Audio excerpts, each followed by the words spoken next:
نو نن به مونږ لومبنی ټینس سټارټ کوو چې هغې ته پریزنټ انډیپینډنټ ټینس وایي. نو پریزنټ انډیپینډنټ ټینس دا کوم ټینس ده او په کوم حالاتو کې استعمالیږي؟ this tense shows daily activities, habit and facts. daily activities for example عمر چې ده هغه هره ورځ سکول ته ځي راځي، عمر هره ورځ کرکټ کوي، نو دا ډیلی اکټیویټیز دي.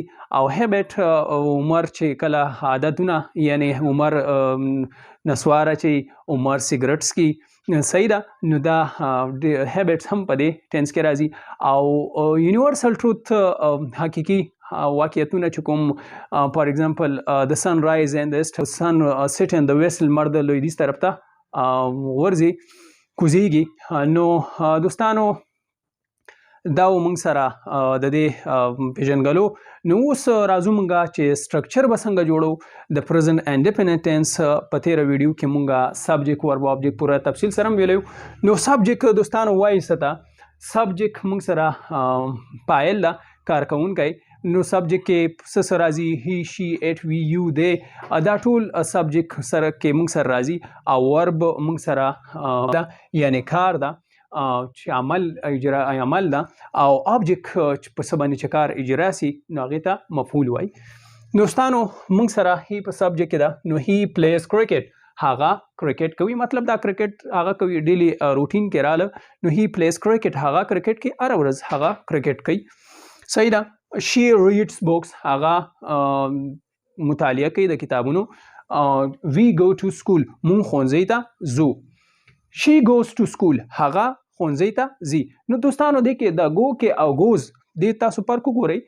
نو کله هم یو قاعده ده مونږ سره چې کله هم په سبجیکټ مونږ سره سینګولر وي یعنی واحد وي، نو د ورب په آخره کې به مونږ ای اس اضافه کوو. په کوم حالاتو کې چې کله په ورب کې مونږ سره په آخره کې اس ایچ سی ایچ او زیډ راسي، نو دغه ورب کې به په آخره کې مونږ سره ای اس اضافه کیږي، په شرط د دې چې کله سبجیکټ مونږ سره سینګولر وي. او چې کله مونږ سره اس په کوم حالاتو کې اضافه کوو؟ اس په هغه حالاتو کې اضافه کیږي چې کله سبجیکټ مونږ سره سینګولر وي. خو هغه قاعده چې کوم ما ویلې نو دې نه مطلب دا چې نه وي، نو ټول سره به اس اضافه کیږي. اوس مونږ راځو د دې نیگیټیو سنټنسز وایو چې منفي جملې مونږ کله استعمالو.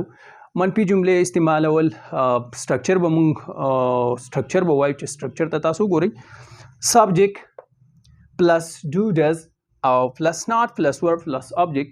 دوستانو په دې کې د ناٹ په دریم ځای کې راځي چې کله هم د کوم ټینس د کوم ټینس سټرکچر تاسو جوړوئ نو ناٹ به مونږ سره په دریم ځای کې راځي. لکه یو دوه درې، ناٹ په دریم ځای کې به راځي. دا قاعده ځان سره یاد ساتئ. او ورب پلس آبجیکټ. نو ډو ډز مونږ په کوم حالاتو کې استعمالو؟ دا ایز ا هیلپینګ ورب دی مونږ سره، او ایز ا مین ورب هم استعمالیږي. خو دلته ایز ا هیلپینګ ورب استعمالیږي. د دې به بیا روانو ویډیوګانو کې ایز ا مین ورب مونږ څنګه استعمالو بیا به وایو. چې کله هم سبجیکټ مونږ سره سبجیکټ پروناون مونږ سره سینګولر وي نو بیا به مونږ څه استعمالو؟ بیا به مونږ ډز استعمالو. که کله هم مونږ سره سبجیکټ مونږ سره پلورل وي نو بیا به مونږ ډو استعمالو. فار ایگزامپل هی شي ایټ علي، نو دې سره به مونږ ډز لګو. هی ډز ناٹ، شي ډز ناٹ، ایټ ډز ناٹ، علي ډز ناٹ، نو بیا به دا مونږ وایو. کله هم پلورل وي نو دے ډو ناٹ، وی ډو ناٹ، دے ډو ناٹ، آی ډو ناٹ به بیا مونږ لګو. جملې به څنګه جوړو؟ هی ډز ناٹ پلی کرکټ، هغه کرکټ نه کوي.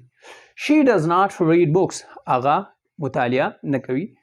We do not go to school، مونږه ښوونځي ته نه ځو. They do not speak پښتو، دوی پښتو خبرې نه کوي. نو